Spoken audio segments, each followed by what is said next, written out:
Comme toute œuvre ambitieuse, Ma vie avec John F. Donovan est certes imparfait, mais se pose comme l'une des œuvres majeures de son auteur.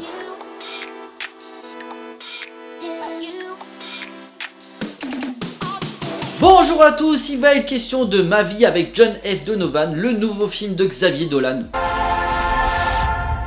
Until the day you want them to.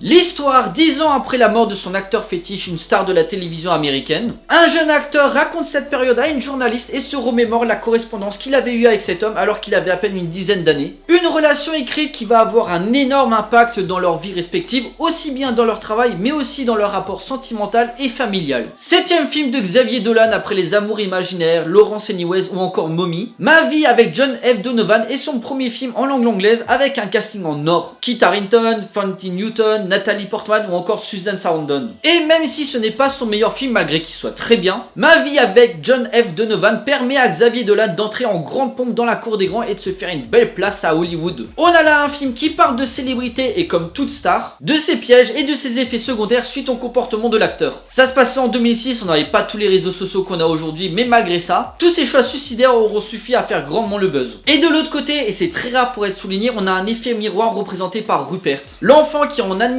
devant l'acteur et dont le jour où leur correspondance est découverte va déclencher une série d'événements d'une grande intensité. Se lit presque dans Ma vie avec John F. Donovan 2 films en un, voire 3 films en un, car l'interview entre Rupert et la journaliste est vraiment fascinante dans leur relation. D'abord distante au départ, puis une connexion va se créer petit à petit qu'il raconte son histoire pour dénouer les enjeux dramatiques de ses mémoires. Si dans l'ensemble le film est réussi et se révèle très ambitieux dans ce qu'il veut raconter, ce n'est pas son meilleur film car il pêche à vouloir mettre trop d'éléments pas forcément nécessaires au récit. Et de l'autre côté, il oublie certaines choses qui auraient pu être beaucoup mieux développées. Le film aurait déjà dû sortir l'année dernière, notamment présenté au Festival de Cannes, mais Xavier Dolan a décidé de décliner l'offre, mécontent du montage à l'époque. Par exemple, Jessica Chastain a été dans le film initial dans le rôle d'une journaliste et son personnage a été tout simplement supprimé. Il y a des coupes et ça se ressent car je trouve le film trop lisse, souvent trop à fleur de peau alors qu'on a l'habitude de la part du réalisateur de nous mettre une bonne baffe dans la tronche par les thématiques qu'il aborde. S'il nous prend plaisir à suivre les personnages, les dérives de la célébrité auraient pu être beaucoup plus poussées, notamment sur sa double vie, sa quête de gloire ou encore son mal-être. Plutôt que d'avoir les clichés genre la scène de boîte où il se lâche ou encore le dérapage sur le tournage pour accentuer sa dépression, il y avait moyen de faire beaucoup plus. Pour une première à Hollywood, Xavier Dolan doit faire face aux coupes des studios et aux réécritures, et ça se voit qu'il est pas à l'aise quand il doit obéir aux ordres des producteurs, lui qui aime être le seul maître à bord sur le plan créatif. Malgré tout, si le film n'est pas parfait, Ma vie avec John F. Donovan possède une vraie sincérité dans son propos. Plus classique dans sa forme, il déborde d'une résonance autobiographique où Xavier Dolan se projette à travers ses personnages. Lui qui avait fait pareil étant plus jeune où il avait envoyé une lettre à Leonardo DiCaprio. On peut le traiter d'arrogant, mais une œuvre n'est-elle pas personnelle en soi? Xavier Dolan avait vraiment envie de raconter cette histoire avec passion. En témoignent les scènes avec la journaliste et Rupert dans sa façon de raconter ses mémoires qui font écho au réalisateur lui-même. Ce qui en fait les scènes les plus réussies alors que ce sont juste des scènes de dialogue. Au niveau du casting, Kit Harington n'a jamais été aussi bien dirigé que dans ce film là. De toute façon, Xavier Dolan est toujours impérial quand il faut diriger ses acteurs. Il incarne avec justesse cet acteur meurtri par une grande solitude, esselé entre l'agitation constante de sa vie privée et la médiatisation, en accord avec Hollywood où la crise identitaire a toujours été au centre, surtout pour un jeune acteur qui ne veut pas révéler son homosexualité, sujet encore tabou à l'époque. Jacob Tremblay, vu dans le dernier Predator, arrive à donner du corps à son personnage et s'en sort parfaitement, surtout c'est toujours difficile à son âge. Sans oublier Nathalie Portman, Susan Sarandon, Kathy Bates ou encore Fanny Newton qui sont tous excellents comme d'habitude. En parlant de femmes justement, après Mommy et J'ai tué ma mère, le personnage de la mère est du nouveau mis en avant, que ce soit pour l'acteur ou pour l'enfant. Une figure aussi bien aimée que détestée, mais dont le rapport émotionnel donne du cœur dans la façon qu'a Xavier Dolan de filmer les émotions à travers les visages grâce à de magnifiques plans. L'utilisation de la musique n'est pas mauvaise, mais je trouve qu'elle accentue trop les scènes dramatiques. J'aurais préféré qu'il le fasse plus à travers les images, mais bon, Xavier Dolan a toujours le don pour trouver les bonnes musiques et les mettre toujours au bon moment. Cette scène où Rupert retrouve sa mère à Londres sur la musique de Stand By Me, j'avais des frissons. Xavier Dolan touche à l'intime, à l'espoir, mais surtout aux rêves qui sont à chacun de nous et que le réalisateur veut nous faire passer comme message. Tout simplement, si tu t'en donnes les moyens, que tu oses et que tu n'abandonnes jamais,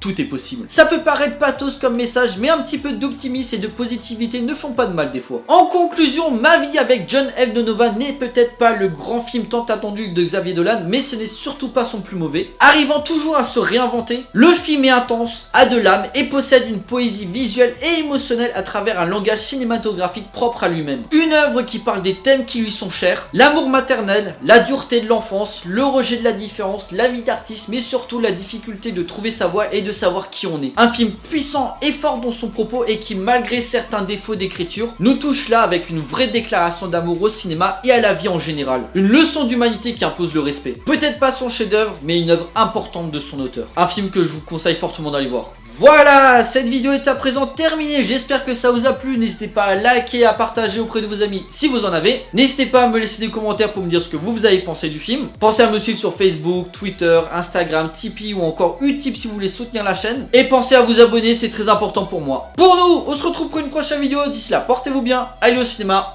ciao.